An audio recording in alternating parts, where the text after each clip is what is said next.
बताए गए। तो पहला में क्या आ रहा है, पा आ रहा है, और पशु बलि में क्या आ रहा है, पा आ रहा है ना।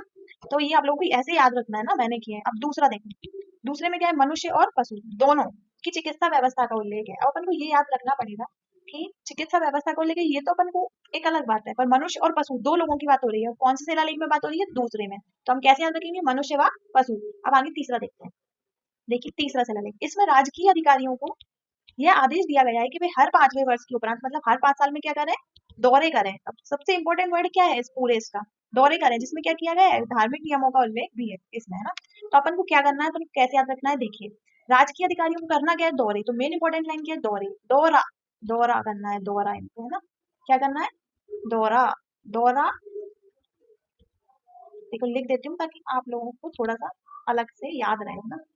दौरा, और तीसरा, है ना, तीसरा। तो अपन को कैसे याद रखना है इसको, तीसरे में क्या है, दौरे, और दौरों में क्या, अपन अपने मन से बना लो कि धार्मिक नियमों का उल्लेख करने के लिए वो दौरे करते थे, धार्मिक नियम बताते थे, ऐसे अपने में सोच लेते हैं, ठीक है। अब देखो चौथा, चौथा पढ़ना अपन को।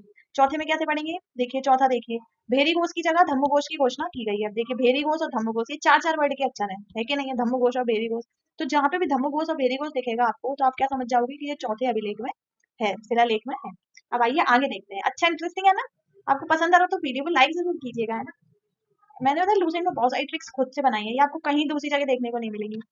पांचवा देखो, पांचवे में क्या है, धर्म महामात्रों की नियुक्ति की गई है। अब महामात्र मतलब कि ये धर्म के कुछ ज्ञानी पंडित वगैरह होते होंगे, है ना। तो महामात्र को अपन क्या पढ़ लो, महापात्र है ये, मतलब बहुत बड़े पात्र हैं। तो पात्र से क्या याद हो गया अपन को, पांचवा, मतलब धर्म महामात्रों की नियुक्ति की जानकारी मिलती है। अब अपन को क्या करना है, छठा। अब देखिए ये इतना इंपॉर्टेंट है ना कि आप मतलब आप बोलोगे वाह क्या ट्रिक्स बनाई है। अब देखो छठा मतलब आत्मनियंत्रण। अब सिक्स में आत्मनियंत्रण दिया है, सिक्स सेंस, अभी नहीं अभी नहीं अभी नहीं, सिक्स सेंस क्या बोलते हैं, सॉरी माफ कीजिएगा, सिक्स सेंस। सिक्स सेंस पे क्या होना चाहिए, हमारी इंद्रियों पे हमें क्या होना चाहिए, नियंत्रण होना चाहिए, है ना। तो कैसे याद रखेंगे इसको, छठवे में क्या है, सिक्स सेंस, आत्मनियंत्रण।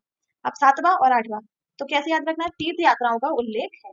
अब अपन कैसे याद रखेंगे, देखिए ये बहुत ज्यादा, ये भी इंटरेस्ट, सारी इंटरेस्टिंग बनाया मैंने। सातवां और आठवां मतलब सात, सात क्या होता है, मतलब सात सात यात्राओं पे किस कैसे जाना चाहिए, साथ साथ में जाना चाहिए। तो तीर्थ यात्राओं का उल्लेख है सात और आठ में, है ना। अब आ जाइए नवे पे आ जाते हैं, ठीक है। देखिए कुछ की ट्रिक्स जो मैंने बहुत अच्छे से बताई हैं, आप कभी जिंदगी में नहीं भूलोगे उन्हें।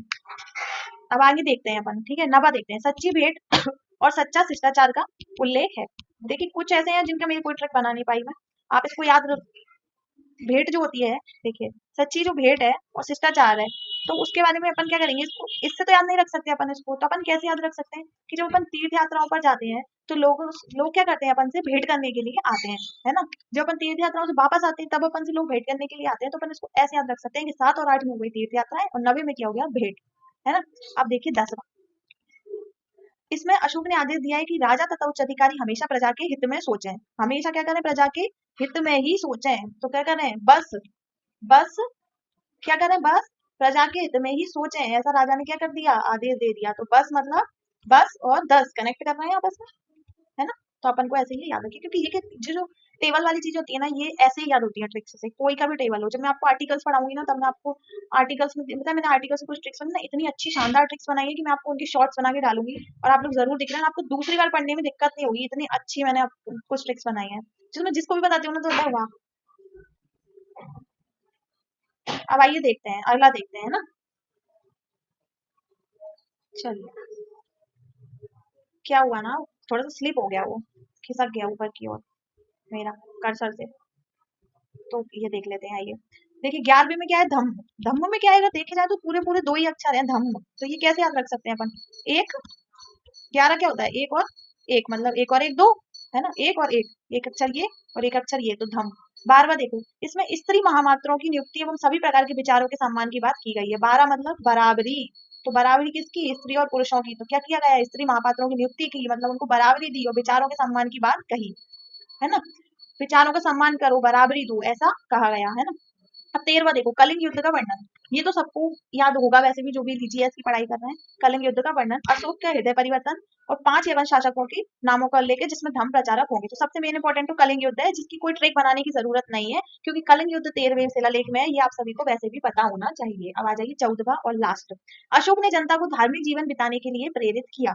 14वें में क्या दिया है, युद्ध के बाद में क्या हुआ था, अशोक का हृदय परिवर्तन हो गया और वो धर्म की ओर उसका विश्वास हो गया है ना। तो बस 14वें में आप याद रख लो कि धार्मिक जीवन बिताने के लिए प्रेरित किया। तो आप देखिए इस वीडियो में तो बस फिलहाल के लिए इतना ही है, क्योंकि मैं इसको कंटिन्यू करूंगी, पर हो क्या रहा है ना कि आज मैं थोड़ा सा बिजी हूँ, करवा चौथ है आज, तो है ना मुझे मम्मी बार बार आवाज लगा रही है, पता नहीं क्यों, 2 बार वो गेट बजा चुकी हैं, इसलिए अब मुझे जाना पड़ेगा। तो इस वीडियो में इतना ही, और नेक्स्ट हम पढ़ेंगे इसी का आगे का। आपको ये ट्रिक्स वाला ये जो चार्ट है वो पसंद आया तो लाइक कीजिएगा, चैनल को सब्सक्राइब कीजिएगा, पूरी लेसन को हम इसी तरह इंटरेस्टिंग तरीके से पढ़ेंगे। और जो वीडियो पसंद आए तो लाइक कीजिए, चैनल को सब्सक्राइब कीजिए। Thank you.